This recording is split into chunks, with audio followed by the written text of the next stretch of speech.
Sabaho everybody and welcome back to the channel. Today we're going to take a look at a small foldable drone that is small enough that it fits right in your pocket. This is the JJRC ELFIe, or short for selfie drone. It has folding arms, which is very nice. Let's go ahead and unfold one of them. And it very small, like I showed you. It fits exactly in my pocket, so let's go ahead and check it out.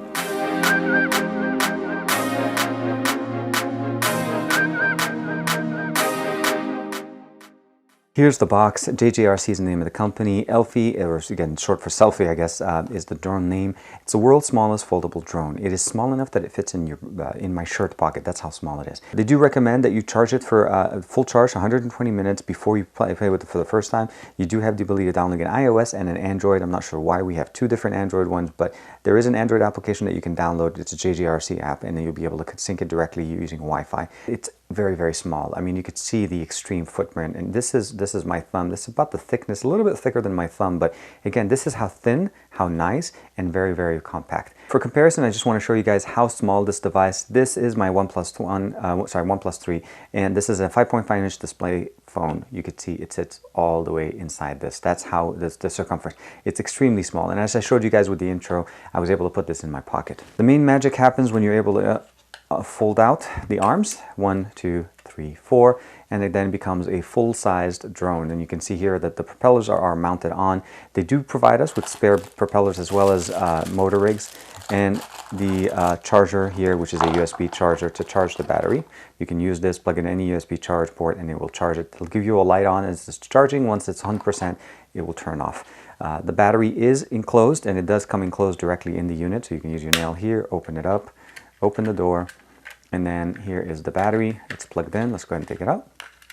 And I'll show you guys real quick. It is a 500 milliamp 3.7 volt at 20C battery, and it has a connector. So you charge this directly with the USB charger, and then you're able to put it back in here. We do have two lights on the front, two lights in the back, red in the back, white in the front, as well as the camera that you are able to position it. It's not controlled via the application, so you can position it to the level that you want before flight, and then set the RC down on the floor, and then power it on. Real quick, last thing I want to show you guys is we do have a carrying case. Looking over the manual, it's pretty simple and straightforward. It explains to you that you have the ability of replacing these pieces. The battery is inserted here. You charge it using either a PC or any external charger. And then it explains to you how to download the application. The app is called the JJRC app. You turn on your Wi-Fi, connect via Wi-Fi, and once you're connected via Wi-Fi, you'll be able to sync directly to the application. I'm going to go ahead and turn it on and show you guys what the app looks like. Quickly, so to be able to check it out on your phone or connect it to the phone, you just need to press the power button once. You'll notice that the red lights here are turning on. This is the back, and then the front one has the white lights on, and they're blinking and waiting to be paired mode. So you just turn on your device, you go into your Wi-Fi, and then you connect to it directly. And let's say JJRC, for me, it's the 5E3, and I'll just say it's saved already. I can connect to it. And once I'm connected, you'll notice that the lights will start. They'll go solid very soon. And then I'm going to go in and then launch the application. I think I already had it open. Here it is. The app is just called JJRC. Once it's connected, you turn it on. It'll say connected, and then you'll start seeing here. And then, hopefully you could see here, but the camera is actually starting to, well, let's do this. Here is the camera. I am on camera. It's actually looking at me straight right now, and I'm using the camera on the actual drone. Here is the app. We have the return option right there. This is obviously for photo, video, folder for the pictures and everything that we've downloaded.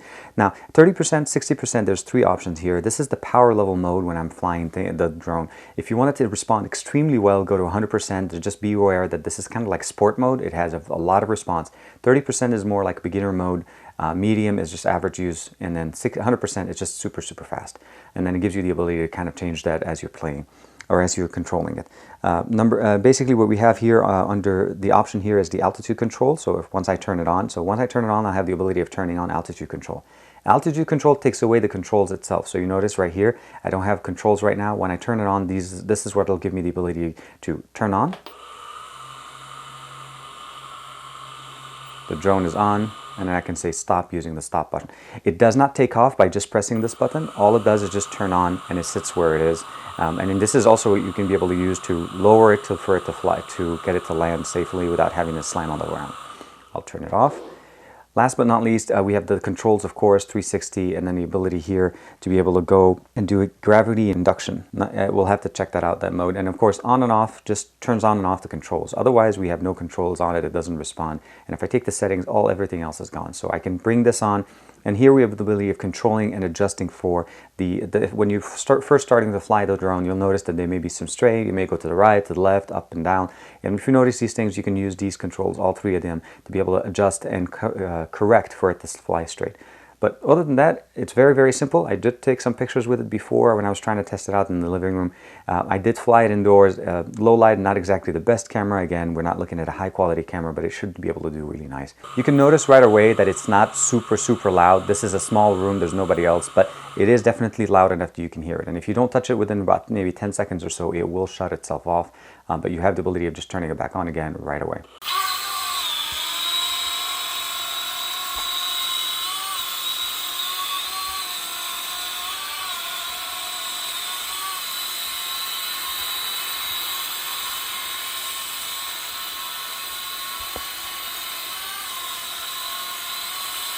So far, flies pretty good, controls pretty good. Taking videos or taking pictures on this camera is very simple. Just take a snapshot, and it does keep the picture directly on the camera itself, or actually on our device. So we're not going to be actually losing the footage. So let's do this.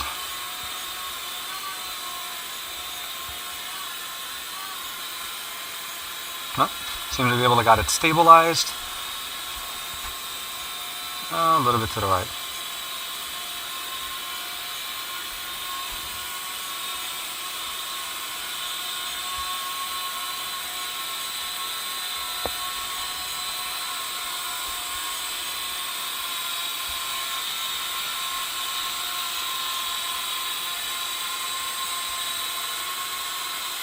That's not bad actually.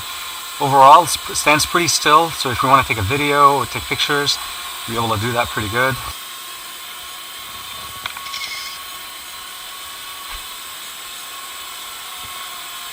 Okay, let's increase speed.